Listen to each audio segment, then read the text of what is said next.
प्राचीन पौराणिक कथाओं में से लिखित एक कथा के अनुसार एक दिन माँ लक्ष्मी लोगों की पूजा देखने के लिए सूर्योदय की पूजा से पहले ही मंदिर से बाहर चली गई।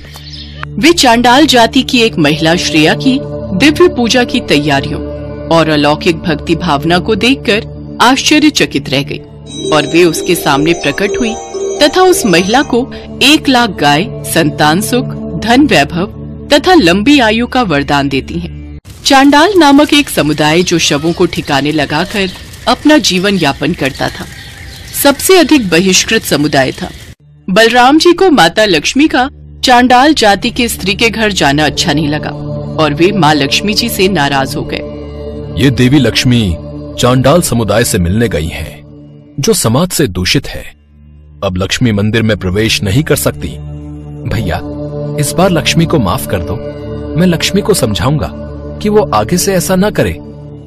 लक्ष्मी की भूल क्षमा योग्य नहीं है। अगर तुमने लक्ष्मी को मंदिर में प्रवेश करने दिया तो मैं मंदिर छोड़कर चला जाऊंगा। मैं मंदिर में प्रवेश नहीं करूंगा। बलराम जी अपनी बात पर अड़े रहे और कहा कि अगर जगन्नाथ जी ऐसा नहीं करेंगे तो वो मंदिर में प्रवेश नहीं करेंगे। जगन्नाथ जी अपने भाई के बहुत आज्ञाकारी थे, इसलिए उन्होंने लक्ष्मी को बुलाया और बताया कि बलराम के आदेश के अनुसार उन्हें मंदिर में जाने की अनुमति नहीं है। लक्ष्मी, बलराम भैया तुम पर बहुत क्रोधित हैं क्योंकि तुम चांडाल समुदाय के लोगों से मिलकर आई हो, इसलिए वो चाहते हैं कि तुम मंदिर में प्रवेश न करो, अन्यथा वो मंदिर में प्रवेश नहीं करेंगे। स्वामी, आपके ऐसे शब्दों से मुझे बहुत दुख पहुंचा है।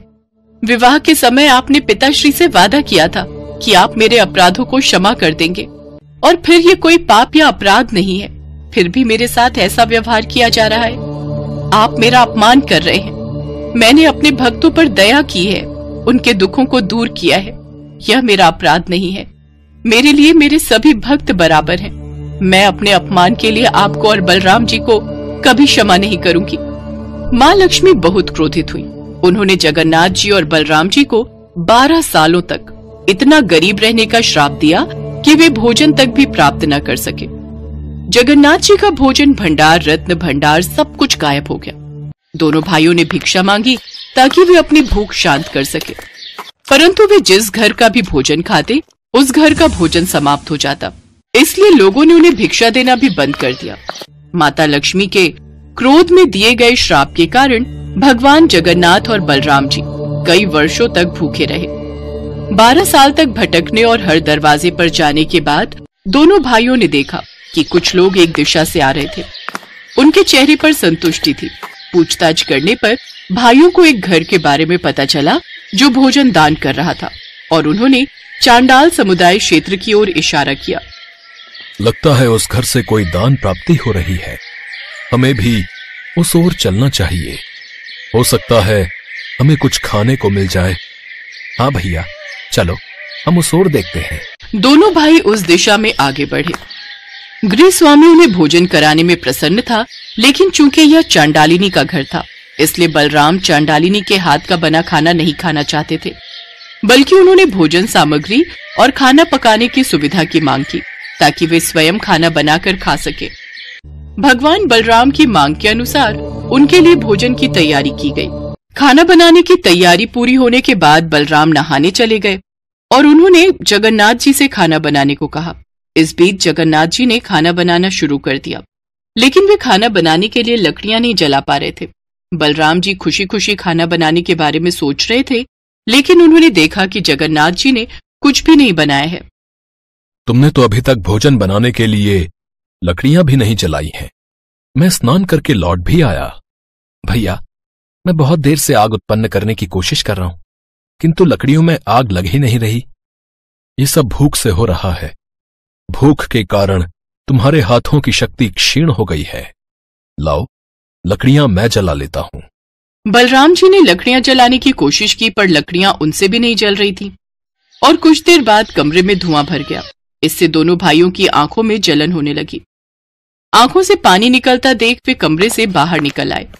भैया, लगता है लकड़ियां गीली थीं, तभी धुआं पकड़ गया। हमें भिक्षा में पका हुआ भोजन ही ले लेना चाहिए। कम से कम हमारी भूख तो शांत होगी, नहीं तो ये भोजन भी हाथ से चला जाएगा। हाँ, अब तो हमारे पास और कोई रास्ता भी नहीं है। ठीक है, हम उस घर से पका हुआ भोजन लेते हैं। तब भगवान जगन्नाथ और भगवान बलराम ने घर के मालिक से पका हुआ भोजन मांगा। घर के मालिक ने सहमति जताई और नौकरों से उन्हें भोजन परोसने को कहा। जब उन्होंने खाना शुरू किया तो उन्हें यह बहुत स्वादिष्ट लगा। वास्तव में उन्हें भोजन वैसा ही लगा जैसा माता लक्ष्मी मंदिर में पकाती थी। भगवान जगन्नाथ और बलराम को एहसास हुआ कि यह लक्ष्मी जी ही हैं जो इस घर के भीतर निवास करती हैं। हमें लक्ष्मी से क्षमा मांगनी चाहिए। हमने लक्ष्मी के साथ बहुत गलत किया। आप ठीक कह रहे हो भैया, हम लक्ष्मी से क्षमा मांगेंगे। बलराम जी और जगन्नाथ जी को भोजन उसी घर से प्राप्त हुआ जिस घर को उन्होंने दूषित कहा था। आज उसी घर में उनकी 12 वर्षों की भूख मिटी थी। बलराम जी और जगन्नाथ जी दोनों को अपनी भूल का एहसास हुआ। वे लक्ष्मी जी के पास गए और उनसे क्षमा मांगी तथा उन्हें मंदिर ले आए। वास्तव में यह सब लीला जगन्नाथ जी, बलराम जी और लक्ष्मी जी के द्वारा रची गई थी। इस पूरी घटना के द्वारा वे तीनों मानव जाति को यह संदेश देना चाहते थे कि भगवान के लिए कोई भी जाति ऊंची नीची नहीं होती। उनके लिए सभी भक्त एक समान हैं। भगवान जगन्नाथ जी के मंदिर में दर्शन के लिए कोई भी भक्त जा सकता है। उनके मंदिर के पट सदैव अपने सभी भक्तों के लिए खुले रहते हैं।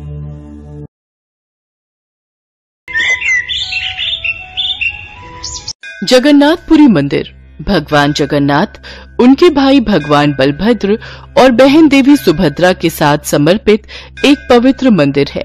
भगवान श्री कृष्ण की अनेक मधुर लीलाएं हैं जिनका शास्त्रों में वर्णन किया गया है। ऐसी ही जगन्नाथपुरी की एक अद्भुत चमत्कारी लीला करने के कारण भगवान जगन्नाथ को भोजन के बाद पान खिलाने की प्रथा का आरंभ हुआ। हिंदू कथाओं के आधार पर कहते हैं कि जगन्नाथपुरी के सिंह द्वार के पास प्रभुदास नाम के एक पान वाले का घर था। प्रभुदास पान बनाकर बेचते थे।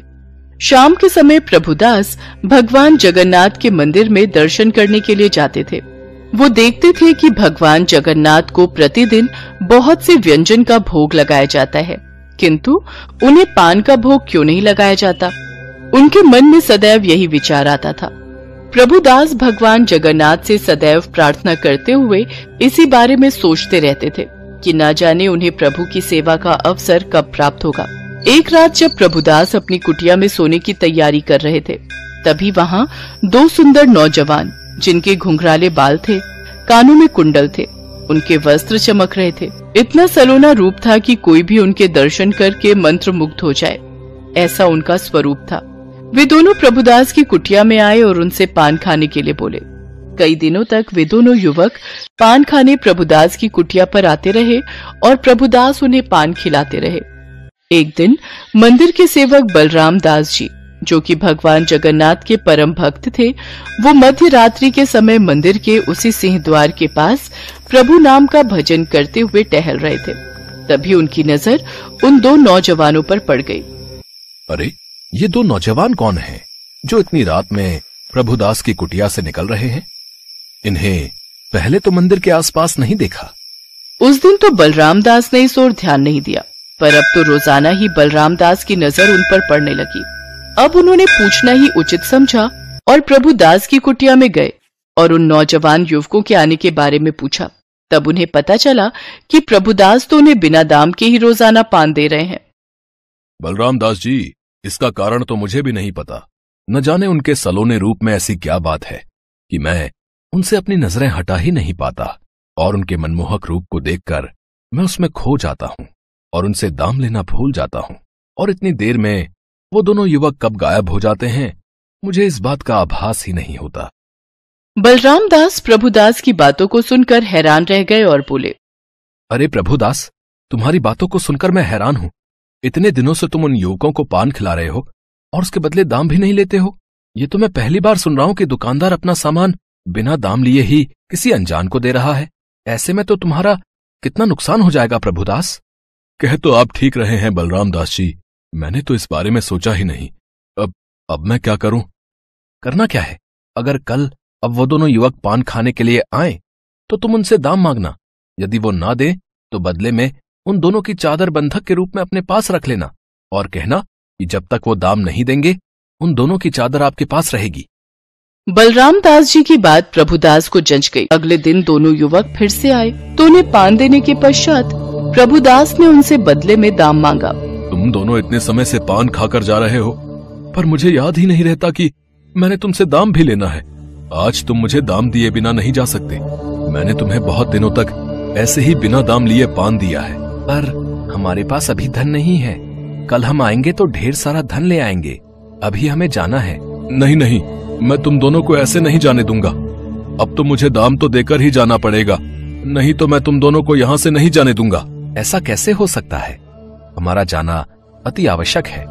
हम तुम्हें कल बहुत सारा धन ला कर देंगे, हम पर विश्वास करो। तो ठीक है, अगर तुम दोनों बिना दान दिए अभी जाना चाहते हो तो तुम दोनों को अपनी चादर मेरे पास रखनी होगी। कल जब तुम दाम लेकर आओगे मैं तुम दोनों को तुम्हारी चादर वापस कर दूंगा। हाँ। और फिर प्रभुदास के कहने पर उन दोनों युवकों ने अपने अपने कंधे से चादर उतार कर प्रभुदास को दे दी और फिर वहाँ से चले गए। अगले दिन जब भगवान जगन्नाथ के मंदिर के द्वार खुले तो पुजारी जी हैरान रह गए। भगवान जगन्नाथ और बलभद्र जी के ऊपर से श्वेत चादर गायब थी। ये देखकर पुजारी बाबा हैरान रह गए कि रात में जो चादर भगवान को ओढ़ाई थी वो गायब कैसे हो गई। ये बात चारों ओर फैल गई और राजा प्रताप रुद्रदेव तक पहुंची। उन्होंने जितने भी मंदिर के सेवक हैं उन्हें दंड देने के लिए बुलाया। अब भगवान अपने भक्तों को कैसे दंड मिलने दे सकते थे? भगवान जगन्नाथ ने बलराम दास जी के स्वप्न में दर्शन दिए और उन्हें सारी बात कही। बलराम दास जी उठे और उन्होंने राजा प्रताप रुद्रदेव के पास जाकर सपने की सारी बात बताई। राजा प्रताप रुद्रदेव ये सुनकर हैरान रह गए और उन्होंने आदेश दिया, बलराम दास जी, आज के बाद मंदिर में भगवान के भोजन के पश्चात पान खिलाने की प्रथा शुरू की जाए। अब से भगवान जगन्नाथ को रात्रि के भोजन के पश्चात पान का भोग लगाया जाएगा और प्रभुदास से मिलने हम स्वयं जाएंगे। राजा प्रताप रुद्रदेव प्रभुदास से मिलने उसकी कुटिया में जाते हैं। प्रभुदास को जब इस बारे में पता चलता है तो उसकी आंखों से अश्रु की धारा बहने लगती है। उन्होंने साक्षात भगवान जगन्नाथ और भगवान बलभद्र के दर्शन किए थे, उन्हें पान खिलाया था। उनकी प्रार्थना भगवान जगन्नाथ ने सुन ली थी और भोजन के पश्चात पान को ग्रहण किया था। इसके पश्चात भक्त प्रभुदास स्वयं भगवान जगन्नाथ और भगवान बलभद्र को वो चादर उड़ाने जाते हैं। सब लोग प्रभुदास की भक्ति देखकर हैरान रह जाते हैं कि उन्होंने कितने अच्छे कर्म किए जो उन्हें साक्षात भगवान के दर्शन हुए। कहा जाता है उस दिन से लेकर आज तक भगवान जगन्नाथ के मंदिर में रात्रि के भोजन के पश्चात पान खिलाने की प्रथा है। भगवान जगन्नाथ के चमत्कार जिनका जितना वर्णन किया जाए उतना ही कम है। और फिर प्रभु तो अपने भक्तों के प्रेम के एक निवाले से भी प्रसन्न हो जाते हैं। कहते हैं भक्त यदि प्रेम पूर्वक प्रार्थना करता है तो ईश्वर तक वह प्रार्थना अवश्य पहुंचती है। इसलिए हमें सदैव ईश्वर का स्मरण करते रहना चाहिए। तो भक्तों को किसी भी रूप में दर्शन देकर भगवान भक्तों का उद्धार कर देते हैं।